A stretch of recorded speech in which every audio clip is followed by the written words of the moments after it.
ইন্নামাল মুমিনুনা আল্লাযীনা আমানু বিল্লাহি ওয়া রাসূলিহি সুম্মা লাম ইয়ারতাবু ওয়া জাহাদু বিআমওয়ালিহিম ওয়া আনফুসিহিম ফি সাবিলিল্লাহ উলাইকা হুমুস সাদিকুন।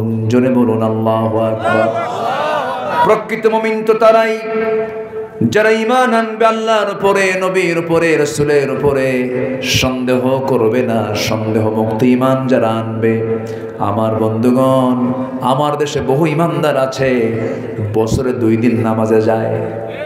কয় দিন নামাজে যায়? এই 2 দিনটা কোন দিন বলেন? 2 ঈদের দিন। মাঝে মাঝে আবার আরেকটা নামাজ পড়তে যায়, জানাজা নামাজ, ওযু ছাড়া। কি ছাড়া? ওযু ছাড়া যায়। বাপ মরে গেছে, জানাজায় না গেলে কেমন হয়? সেই ঈমানের দাবি করে। আমার দেশে বহু ঈমানদার আছে রোজাও রাখে না, বরঞ্চ নিজে তো রোজা রাখেই না, রমজান মাসে হোটেল খোলা রাখে, রমজান মাসে মদের দোকানগুলো খোলা রাখে, রমজান মাসে বেশ্যাবৃত্তির লাইসেন্সও দিয়ে দেয়। আসতে বলবেন না আছে না নাই? আসতে বলবেন না আছে না নাই? আছে। কিছু কিছু লোকের নামই আছে ঈমান আলী। কি নাম?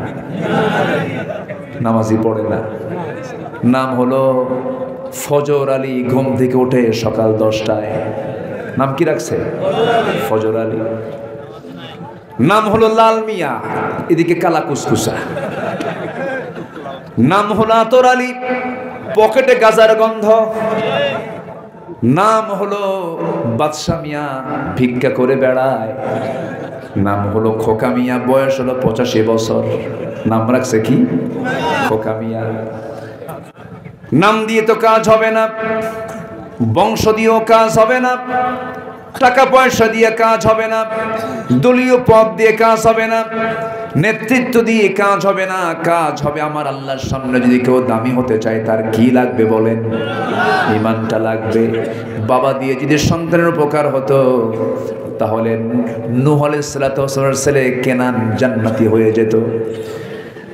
সন্তান দিয়ে যদি বাবার উপকার হতো, জাতির পিতাকে জোরে বলেন, আবারও বলেন, আবারও বলেন। বারবার বলার কারণ কি জানেন? বুঝে নিয়ে। হ্যাঁ, কোথায় চাপায় নাই ওরা বলেন। 4000 কোটি টাকার শুধু ভাস্কর্য বানাইছে, বাপের টাকা।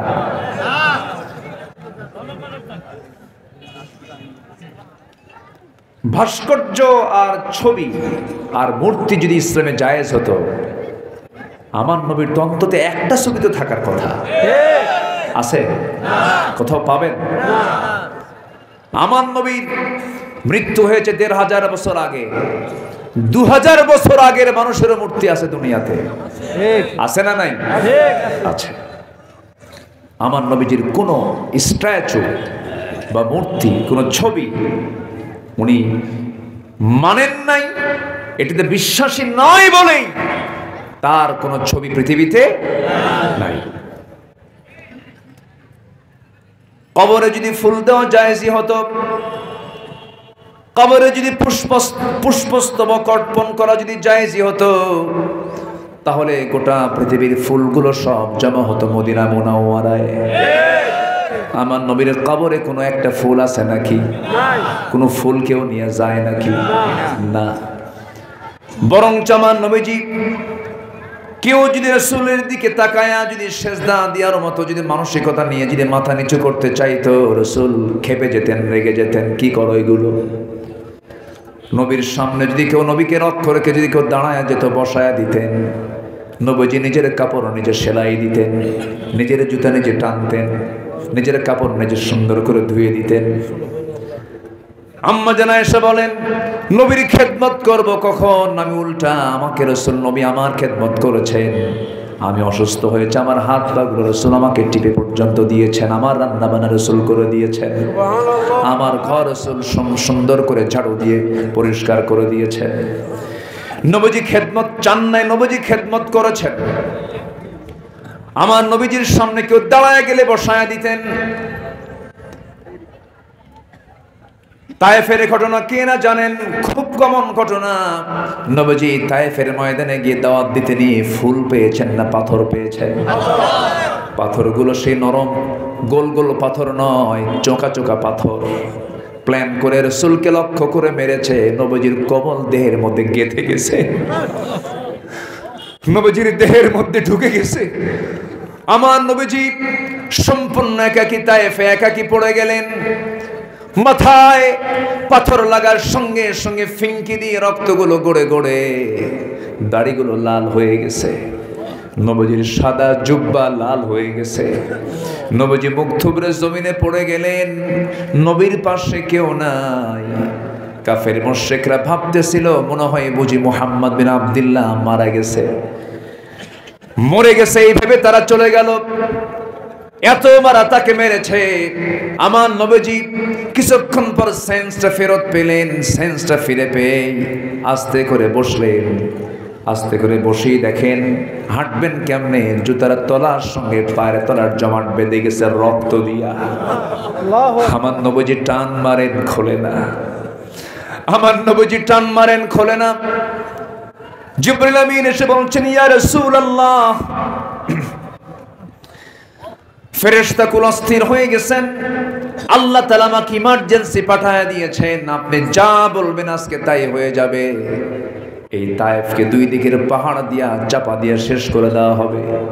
আমার রাসূল কাদা কাদা কণ্ঠে বলছেন, ভাই জিবরাইল, নূহের মতো দোয়া আমি করব না, আমার ভাই মুসার মতো আমি দোয়া করব না।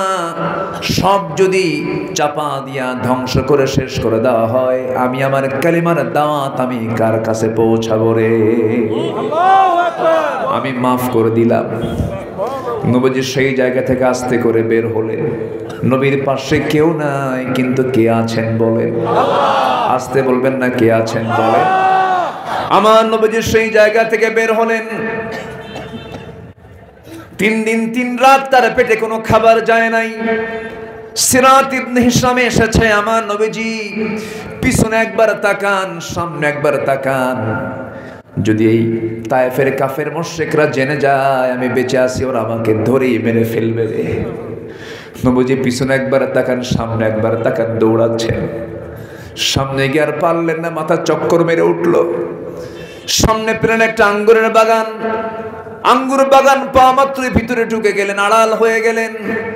আর পারলেন না, চিত হয়ে 4 হাত পা ছেড়ে দিয়ে তিনি চিত হয়ে পড়ে থাকলেন জমিনে। ওই আঙ্গুর বাগানের একজন কেয়ারটেকার দূর থেকে লক্ষ্য করে দেখে কে যেন এসে জমিনে পড়ে গেল, বাগানে পড়ে গেল। কাছাকাছি এসে দেখে এত সুন্দর চেহারার মানুষ তো পৃথিবীতে আমি দ্বিতীয়টা দেখি নাই। এত সুন্দর মানুষকে মারল কি? এত সুন্দর মানুষটাকে আক্রমণ করলো কে? দয়া হলো, মায়া হলো। আঙ্গুর বাগান থেকে কয়েকটা আঙ্গুর পেরে নিয়া, থোকা থোকা আঙ্গুর পেরে নিয়া চিপে চিপে চিপে চিপে মোটে 1 গ্লাস আঙ্গুরের রস তৈরি করে নবীর দিকে দয়া করে ওই কেয়ারটেকার বাগানের কেয়ারটেকার রাসূলকে দিয়ে বলছে, এই যুবক, তুমি রসটা পান করো, তুমি তো মরে যাবে, তুমি তো বাঁচবে না। থরথর করে কাঁপতেছ, কোনো আওয়াজ নেই নবীর মুখে, আওয়াজটা বন্ধ হয়ে গেছে, রক্ত শূন্যতায় পড়েছেন রাসূল। যখন 1 গ্লাস আঙ্গুরের রস দেওয়া হলো, হাত কাঁপতেছে নবীজি। 1 গ্লাস আঙ্গুর নিয়ে বিসমিল্লাহ বলে 3 ঢোকে সেবন করলেন। 3 ঢোকে পান করার পরে শক্তিটা ফিরে পেলেন। মুস্কি একটা হাসি মেরে যুবকের দিকে তাকায় বলছেন, যুবক, তোমাকে ধন্যবাদ, তবে আমি তোমাকে চিনি, তোমার নাম তো আদ্দাস। যুবক বলে, আমাকে চিনলো কেমনে? বুঝলাম না, দেখা হলো না, কথা হলো না, পরিচয় হলো না, আমাকে চিনলো কেমনে, আমার নামটা জানলো কেমনে? কৌতূহল জাগলো। এবার বলছে, যুবক, তুমি আমাকে চিনলা কেমনে? আমার সঙ্গে তোমার কোনোদিন দেখা হয় নাই। এবার রাসূল বলছেন, আদ্দাস, তোমার নাম শুধু জানি না, তোমার গ্রামের নামটাও জানি। তুমি কোন গ্রামে জন্ম নিয়েছো? কোন গ্রাম? নিনুয়া নামক গ্রামে জন্ম নিয়েছো। আরো আশ্চর্য হয়ে গেল। এবার বলছে, আমার গ্রামের নাম নিনুয়া, তোমাকে কে বলে দিল?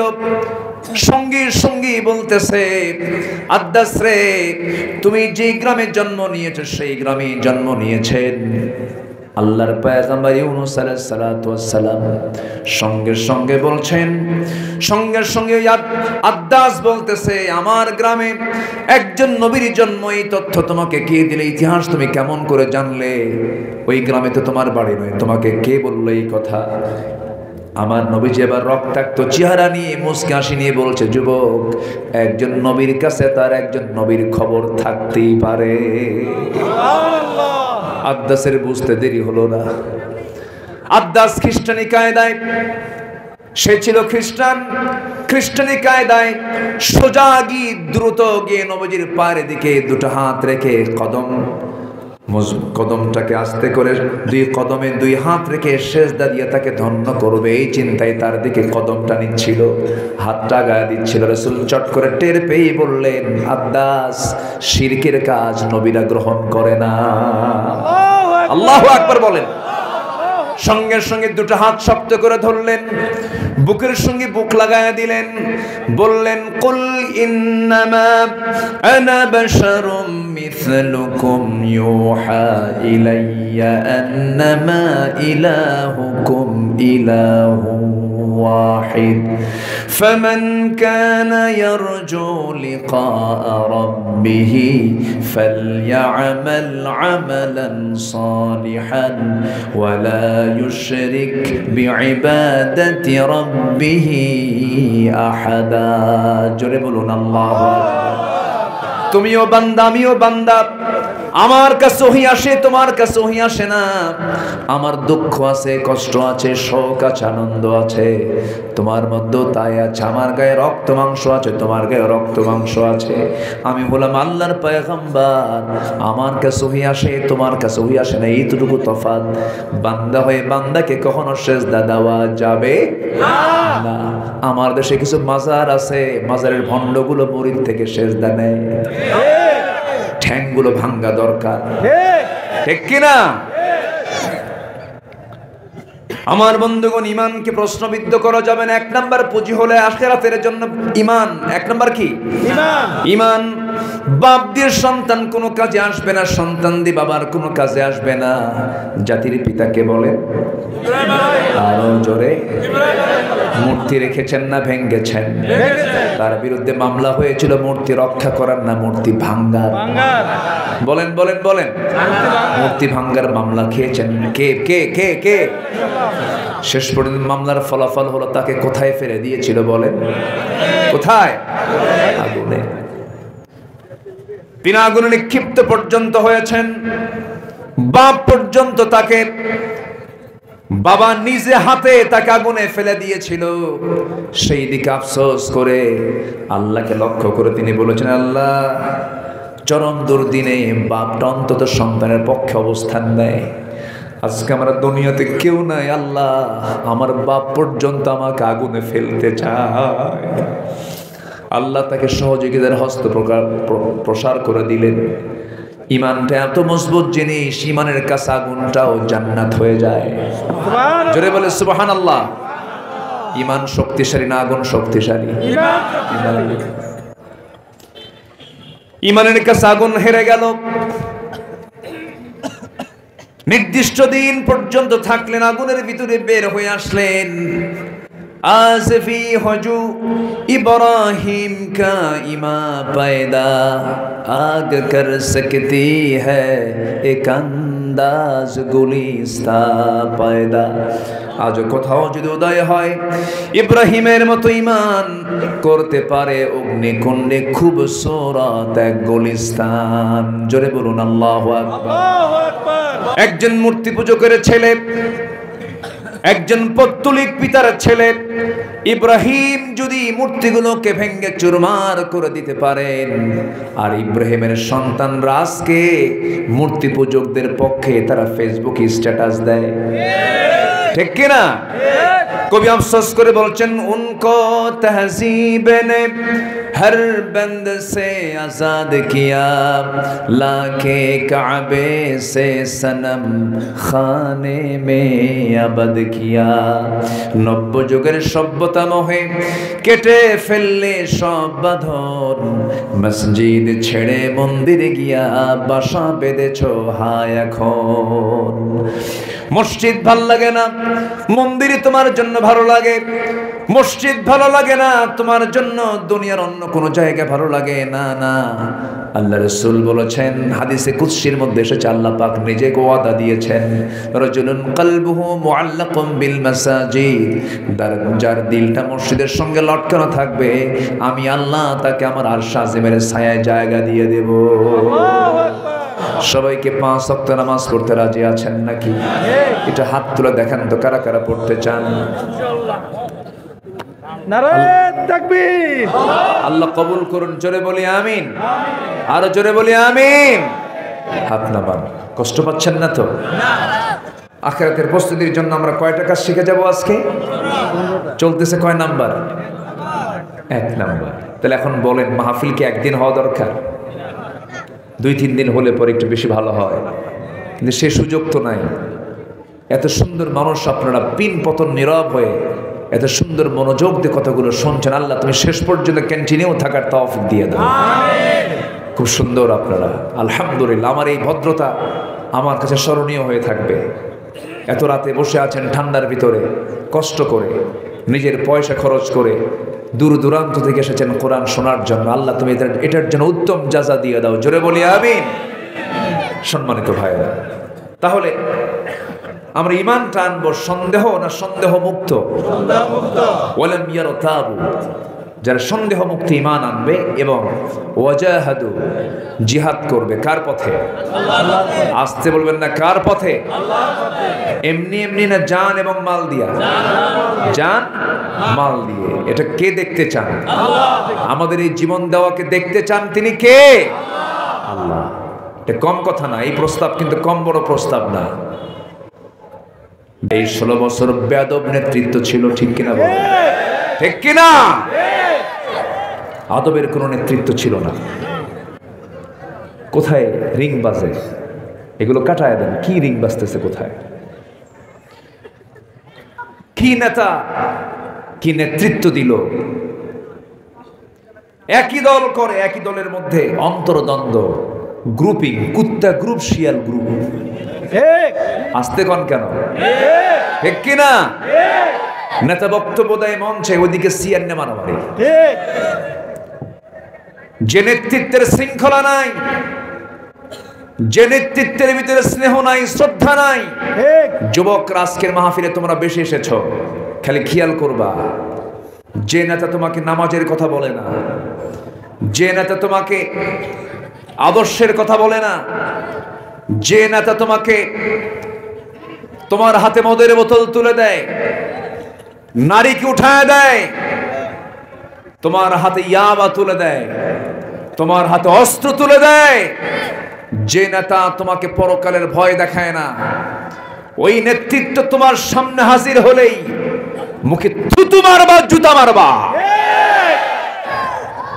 সব দেখেছি আমরা সব প্রতারণা সব কি প্রতারণা আমি ভাবছিলাম যুবকরা মনে হয় মাদকাসক্ত হয়ে ডিভাইস আসক্ত হয়ে গেমস আসক্ত হয়ে শেষ হয়ে গেছে কিন্তু না জাতে মাতাল হলেও তালে ঠিক ছিল একদম জায়গা মতো গিয়ে হাজির হয়ে গেছে আল্লাহু আকবার বলেন অতএব যুবকরা তোমরা পাহারা দাও আমার বিশ্বাস এই পাহারা দিতে থাকো আর শুধু মুখ থেকে একটাই কথা আসবে সমাজের শান্তির জন্য আমরা ইসলামকে দেখতে চাই দেখবা গোটা বিশ্বের মানচিত্রে বাংলাদেশ হয়ে গেছে একটা আদর্শের মাইল ফলক জোরে বলি ইনশাআল্লাহ আমরা প্রস্তুতি নেব প্রিপারেশন নেব দুনিয়ার না আখিরাতের দুনিয়ার না আখিরাতের